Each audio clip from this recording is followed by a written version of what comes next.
హరీష్ రావు మాట్లాడుతున్నారు, లైవ్ చూద్దాం. అంటే మన తెలంగాణ బిడ్డ మనకు నాన్ లోకల్ అయిపోతుంది. ఇప్పుడు మన పిల్లలు కొంతమంది పోయి విదేశాల్లో చదువుతున్నారు. ఫిలిప్పైనో, చైనా, రష్యాలో పోయి ఎంబీబీఎస్ చదువుతున్నారు. ఎంబీబీఎస్ పూర్తయి వాపసు వచ్చి నేను తెలంగాణలో పీజీ చేస్తా అంటే మనకు అవకాశం ఉందా? దీని ప్రకారం he will become non local. కొంతమంది మన పిల్లలు కర్ణాటకలో, మహారాష్ట్రలో డొనేషన్ కట్టి ఎంబీబీఎస్ చదువుతున్నారు. ఎంబీబీఎస్ చదివి బ్యాక్ వచ్చి నేను పీజీకి ఎగ్జామ్ రాస్తా అంటే he will become non local. అంటే ఎంత అస్పష్టత ఉన్నది ఇందులో.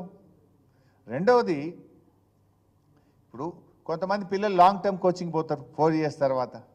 నువ్వు లాస్ట్ 4 years అంటే ఉండవు కదా నువ్వు. అసలు ఇప్పుడు దేశంలో ఎక్కడైనా కూడా మనం ఇప్పుడు చూడండి, నేను ఇది కేరళ, కర్ణాటక, తమిళనాడు వాళ్ళ ఎంబీబీఎస్ అడ్మిషన్స్కు వాళ్ళు అవలంబించే పద్ధతి ఏంది? తెలంగాణది నిన్నటి దాకా ఒక ప్రత్యేక పరిస్థితి. అంతకుముందు ఉమ్మడి ఆంధ్రప్రదేశ్లో కలిసి ఉన్నాం. 10 ఏళ్ళు ఉమ్మడి రాష్ట్రంగా విద్యా అడ్మిషన్స్ మనం చేసినాం. This is the first year, ఇది మొదటి విద్యా సంవత్సరం తెలంగాణ సొంత రాష్ట్రంగా తమ విద్యార్థులకు విద్యా అడ్మిషన్స్ కోసం, ప్రవేశాల కోసం తమ సొంత రూల్స్ ఫ్రేమ్ చేసుకునే మొదటి అవకాశం ఇవాళ తెలంగాణకు వచ్చింది. నిన్నటి వరకు నీకు లేదు. నిన్నటి వరకు నువ్వు ఉమ్మడి ఆంధ్రప్రదేశ్ యొక్క విద్యా విధానాలనే కొనసాగించినాం. బికాస్ రాష్ట్రం ఏర్పడిన తర్వాత కూడా 10 ఏళ్ళు విద్యా ప్రవేశాల కోసం పాత పద్ధతినే పాటించాలని పార్లమెంట్ చట్టం చేసింది. అందువల్ల నిన్నటిదాకా నీకు అవకాశం లేదు. నువ్వు కూడా ఇదే పద్ధతి చేసినావు అంటే మనం అదే పద్ధతి చేసినాం. ఎందుకు చేసినాం? Parliament said you have to follow for the next 10 years. ఇప్పుడు నీకు అది అవకాశం, ఇప్పుడు అవసరం లేదు. Now you are free, you are independent. Telangana రాష్ట్రంగా మన పిల్లలకు విద్యా ప్రవేశాల కోసం స్థానికతను నిర్ధారించడానికి నువ్వు స్వంతగా నిర్ణయం తీసుకునే అధికారం ఈరోజు తెలంగాణ రాష్ట్రానికి వచ్చింది. మన రాష్ట్రానికి ఉన్నది. దాన్ని మర్చిపోయి వీళ్ళు పాత ప్రెసిడెన్షియల్ ఆర్డర్లో ఉన్న ఒక పారాగ్రాఫ్ను పెట్టినరు, కింది తొలగించిండ్రు. అయితే whether presidential order is applying, మీరు యథావిధిగా ప్రెసిడెన్షియల్ ఆర్డర్లో గతంలో ఉన్నాయన్నీ పెట్టండి. లేదు మేము ఉద్యోగ అవకాశాల కోసం ప్రెసిడెన్షియల్ ఆర్డర్ సవరణకు ఢిల్లీకి పోయి సవరణ తెచ్చి మన పిల్లలకు లాభం అయ్యేటట్టు 95% లోకల్ రిజర్వేషన్ తెచ్చాం. You also do that process. 8 నెలల ఏం చేస్తుండ్రు మీరు వచ్చి? లేదు ప్రెసిడెన్షియల్ ఆర్డర్ లేదు అనుకుంటే ఇతర రాష్ట్రాలు చేసినట్టు నువ్వు కూడా సొంతగా మన రాష్ట్రానికి రూల్స్ ఫ్రేమ్ చేయండి. ఇవాళ తమిళనాడు ఎట్లున్నది? తమిళనాడు రాష్ట్రంలో చూస్తే 6వ తరగతి నుంచి 12వ తరగతి దాకా తమిళనాడులో చదువుకొని ఉండాలి. తల్లిదండ్రులు కూడా తమిళనాడు వాళ్ళు అయ్యి ఉండాలి. రేషన్ కార్డు ఉండాలి తమిళనాడులో.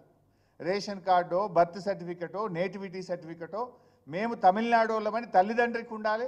పిల్లలు కూడా 6 నుంచి 12 చదివితే వాళ్ళకాడ ఎంబీబీఎస్ సీటు దొరకడానికి వాళ్ళ అర్హత ఉన్నది. అది తమిళనాడు రాష్ట్రం అట్లా వాళ్ళు తయారు చేసుకున్నారు. కర్ణాటకకు పోతే ఏమంటున్నారు?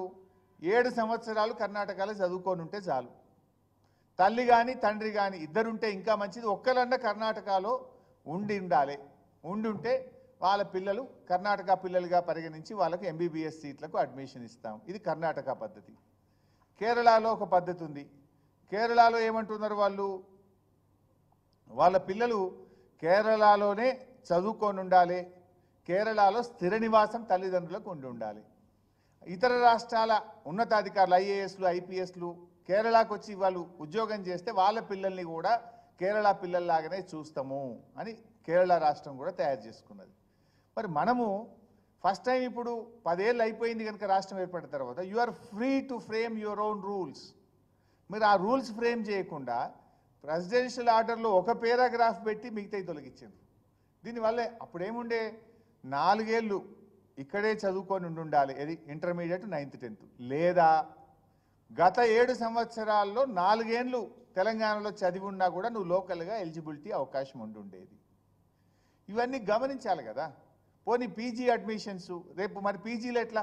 నువ్వు ఎంబీబీఎస్లో, నీట్లో ఇతర పక్క రాష్ట్రంలో చదివి వస్తే నీ పీజీలో మన సీట్లు అసలు ఈ పిల్లలకి పీజీలో తెలంగాణలో చదువుకోవడానికి అర్హతనే కోల్పోతారు. ఇక ఎంబీబీఎస్ బయట చదివితే తెలంగాణ పిల్లలు తెలంగాణలో పీజీ చేయడానికి అర్హత కోల్పోతారు. తెలంగాణ పిల్లలు ఇంటర్మీడియట్ పక్క రాష్ట్రంలో ఎక్కడైనా చదివితే వాళ్ళు తెలంగాణలో ఎంబీబీఎస్ అడ్మిషన్కు అర్హత కోల్పోయే విధంగా మీరు రూల్స్ ఫ్రేమ్ చేసినారు. ఆ రోజు ఉన్న రూల్స్లో దీంతో పాటు కింద 1 2 3 4 దెర్ ఆర్ 4 ఆప్షన్స్. కానీ మీరు ఒక్క ఆప్షన్ పైది మాత్రం పెట్టి కింది తీసి పడేసిండ్రు.